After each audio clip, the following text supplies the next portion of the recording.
ليه عمل، وبالنسبة لرئيس الوزراء ليه عمل، وبالنسبة لكل وزير فهو ليه عمل.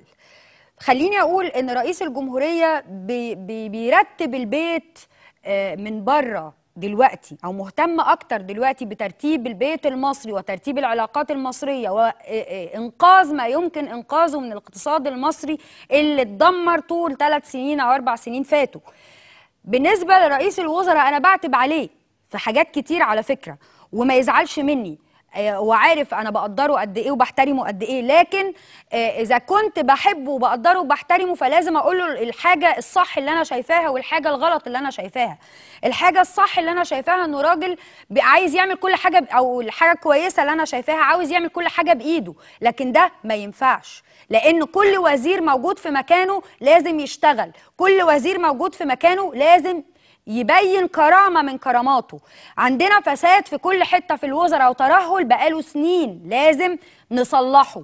عندنا فساد في وزارة الكهرباء، عندنا فساد في وزارة الصحة، عندنا فساد في وزارة التربية والتعليم، عندنا فساد في التعليم العالي، عندنا فساد في الري، عندنا فساد في الزراعة، عندنا إخوان مترشقين في كل مصيبة.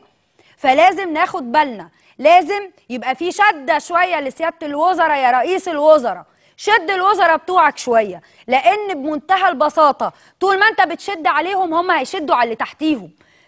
فأنا كمواطن هحس إن في تغيير، أنا كمواطن لو ما حسيتش إن في تغيير أنا هيبقى عندي لا مبالاة. ولا تقولي بقى روح اتبرع، ولا تقولي روح اشتغل، ولا تقولي روح ابني. هبني فين وأنا مش شايف إفادة ولا استفادة من اللي أنا عملته في 30؟ ما هو اللي بننام فيه بنصبح فيه زي ما بنقول بالبلدي. اللي انا شفته قبل كده ما انا بشوفه دلوقتي. ايه الجديد؟ شد الوزراء يا سيادة رئيس الوزراء، ومش ضروري ان حضرتك تعمل كل حاجة بايدك وتبقى على دماغ الوزير.